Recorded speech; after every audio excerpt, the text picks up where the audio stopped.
అందరికీ నమస్కారం.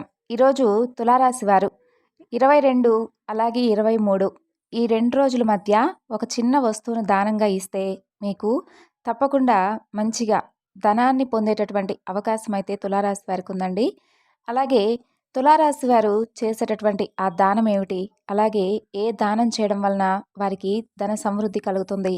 ఆ విషయాలన్నీ కూడా ఈరోజు వీడియోలో తెలుసుకుందాం. మరి మొదటిసారి మన ఛానల్‌ని ఎవరైనా చూస్తున్న వారైతే ఛానల్‌ని సబ్స్క్రైబ్ చేసుకొని వీడియోకి లైక్ చేసి సపోర్ట్ చేయడం మాత్రం మర్చిపోకండి ఫ్రెండ్స్.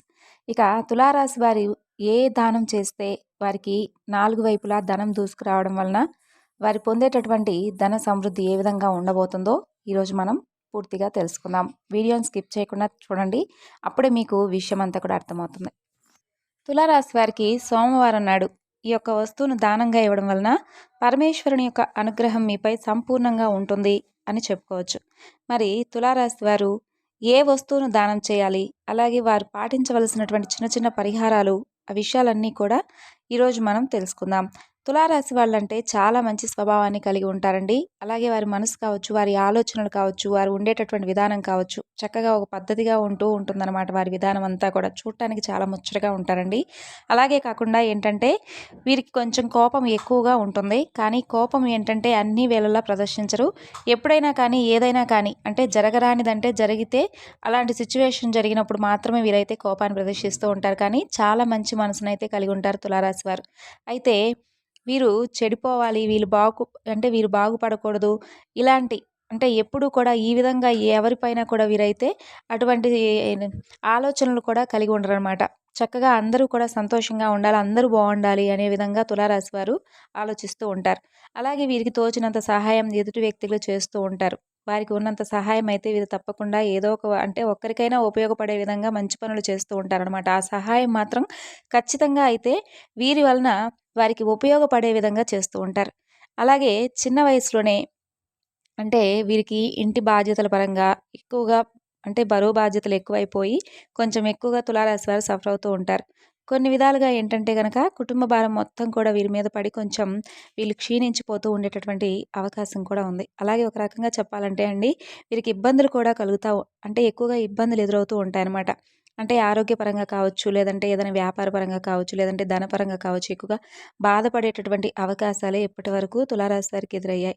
అయితే వాళ్ళు ఫ్యామిలీ బాగుండాలని చెప్పి, ఫ్యామిలీలో మనం కూడా సంతోషంగా ఉండాలని చెప్పి, మేమందరం కూడా ఆనందంగా ఉండాలి అన్నట్లుగా ఉంటూ ఉంటారు ఈ తులారాశి వాళ్ళు. అలానే కాకుండా ఏదైనా జరిగితే వాళ్ళకే జరిగినట్లుగా ఫీల్ అయిపోతూ ఉంటారండి తులారాశి వారు. ఏదైనా బాధ అనిపిస్తే కూడా వారికే ఆ బాధ కలిగిందేమో అన్నట్లుగా ఎక్కువగా డిప్రెషన్‌కి వెళ్ళిపోతారనమాట. అంటే కొంచెం ఎమోషనల్‌గా చెప్పచ్చు. అంటే వీక్‌గా ఉంటారనమాట వీరు ఎమోషనల్ పరంగా. ప్రతి చిన్న విషయానికి కూడా కన్నీళ్లు కార్చుకుంటూ అంటే ఎదుటి వ్యక్తి యొక్క బాధను కూడా వీరి బాధగా తీసుకొని ఆలోచించే విధానం అలా ఉంటుందన్నమాట తులారాశి వాళ్ళది. అలాగే కొద్ది రోజులుగా ఏంటంటే ఈ తులారాశి వారికి కొన్ని సమస్యలైతే ఇబ్బంది కలిగించేలా ఉన్నాయి. అనారోగ్యానికి సంబంధించి కావచ్చు, లేదంటే వ్యాపార పరంగా కావచ్చు. ఈ విధంగా వీరికైతే కొన్ని ఇబ్బందులైతే ఎదురవుతున్నాయి. అయితే మీరు చేసేటటువంటి పనుల పరంగా బాగా కలిసి రాబోతుంది. ఇబ్బందయితే ఈ 2 రోజుల్లో కూడా ఎక్కడా లేదండి. ఒక రకంగా సోమవారం రోజు మీకు దైవానుగ్రహం బాగా ఎక్కువగా ఉంది కాబట్టి ఇబ్బందనేది లేకుండా ఉంటుంది. సోమవారం రోజు నుండి చక్కగా ఓ చిన్న నియమాలనైతే ఆచరించుకోవడం వలన ఒక చిన్న వస్తువు దానం చేసి చూడండి. మీ సంపాదన చాలా ఎక్కువగా పెరుగుతుంది. అలాగే మీరు ఆశ్చర్యానికి గురయ్యే విధంగా మీకైతే చక్కగా ఒక మంచి అవకాశాన్ని పొందేటటువంటి మీకు భగవంతుని యొక్క అనుగ్రహం కలగబోతుందని చెప్పుకోవచ్చు. అలాగే గ్రహస్థితులు కూడా మారిపోయి మీ జాతకం కూడా బాగుంటుంది.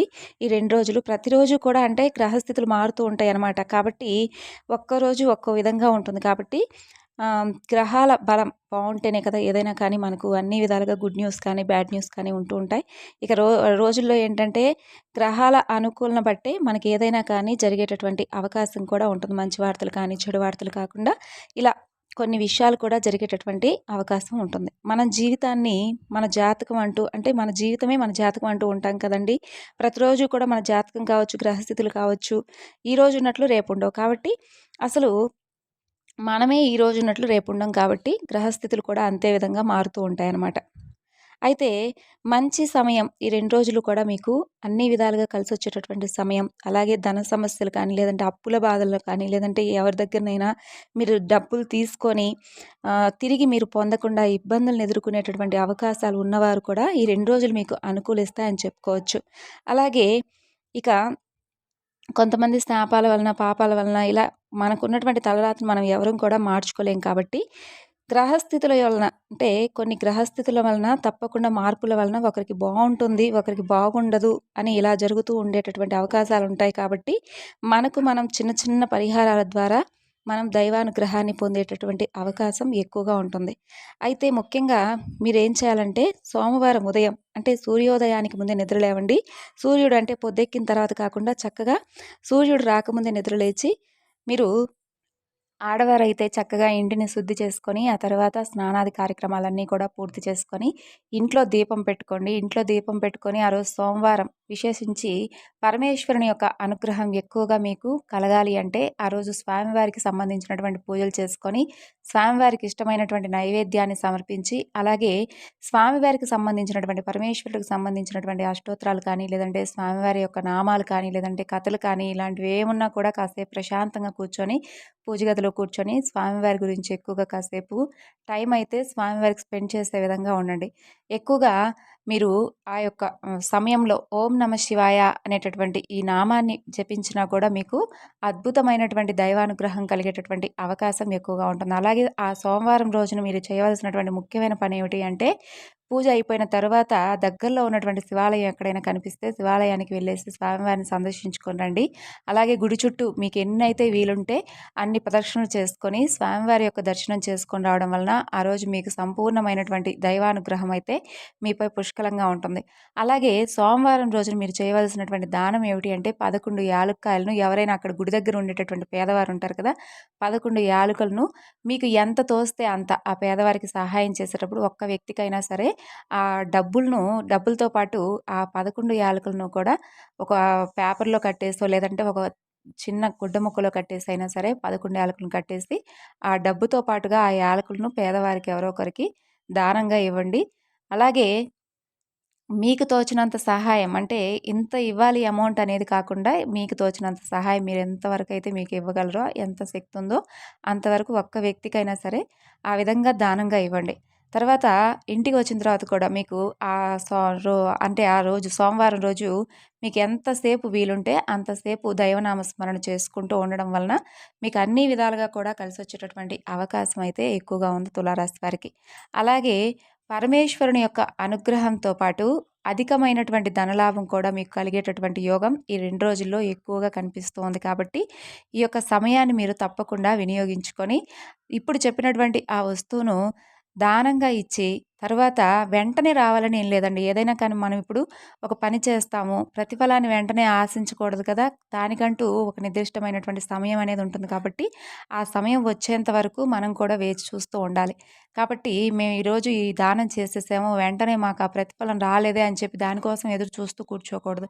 దాన్ని భగవంతుడు మనం ఎప్పుడు ఏ సమయంలో ఇవ్వాలి. మనం ఒక మంచి పని చేసామంటే తప్పకుండా మనకంటూ ఆ మంచి వెతుక్కుంటూనే వస్తుంది. అలాగే ఏదైనా చెడు పని చేస్తే చెడుకు తగినటువంటి పనులు కూడా మనకు ఎదురవుతూ ఉంటాయి. కాబట్టి మనం మంచి పని చేశాం కాబట్టి అందుకు ప్రతిఫలాన్ని వెంటనే పొందాలి అని అనుకోకుండా దానికంటూ సమయం వచ్చేంత వరకు వేచి చూస్తూ ఉండండి. ఈరోజు మేము ఈ పని చేశాం కదా! ఇంకా రాలేదు అని చెప్పి మనం నిరాశకు గురి కాకుండా భగవంతుడిపై భారం వేసి ప్రతి ఒక్కటి కూడా ఆయన ఏదో ఒక సమయంలో మనకి ఇవ్వకుండా ఉండడు కదా! మనమైతే మంచి పనే చేశాం కదా! అని అనుకుని మీకు మీరు ధైర్యం చెప్పుకునే విధంగా ఉండాలనమాట. అయితే తులారాశి వారు కాస్త అంటే చిన్న చిన్న విషయాలకు కూడా ఎక్కువగా లోన్లీగా ఫీల్ అయిపోతూ ఎక్కువగా బాధపడిపోతూ ఉంటారు కాబట్టి అందుకని ఏ ఏదైనా పని చేసినప్పుడు వెంటనే ప్రతిఫలాన్ని ఆశించకూడదని చెప్తున్నాననమాట. అంటే దానికంటూ సమయం ఉంటుంది. దానికోసం మనం ఎదురు చూస్తూ ఉండాలి. కాకపోతే ఈ 2 రోజులు ఏంటంటే మీకు అన్ని విధాలుగా మంచిగా అంటే ధనానికి సంబంధించినటువంటి మీకు ధన సమృద్ధి కలిగేటటువంటి అవకాశం ఉంది కాబట్టి, ఈ సోమవారం రోజున దైవానుగ్రహం మీపై ఎక్కువగా ఉంది కాబట్టి, ఈ సోమవారం రోజున మీరు ఈ విధంగా ఉపయోగించుకుంటారని చెప్పేసి, ఈ దానం చేయడం వలన మీకు అన్ని విధాలుగా తులారాశి వారికి కలిసొస్తుందని చెప్పేసి చెప్తున్నాను. కాబట్టి సోమవారం రోజున పరమేశ్వరుని యొక్క అనుగ్రహాన్ని పొంది, ఆ రోజు మీరు చేయవలసినటువంటి కార్యక్రమాలన్నీ కూడా ఇప్పుడు చెప్పిన విధంగా చేసేసి, తర్వాత భగవంతుడిపై భారం వేయండి. మీకు దక్కేటటువంటి ఆ అదృష్టం కూడా తప్పకుండా మీకు అతి త్వరలోనే దక్కాలని చెప్పి పరమేశ్వరుని యొక్క అనుగ్రహం మీపై కలగాలని చెప్పి మనస్ఫూర్తిగా నేను కూడా ఆ స్వామిని వేడుకుంటూ ఈరోజు తులారాశి వారికి సంబంధించినటువంటి ఇన్ఫర్మేషన్ మీ అందరికీ నచ్చింది అనుకుంటున్నానండి. నచ్చితే మరికొంతమందికి షేర్ చేయండి. Thanks for watching.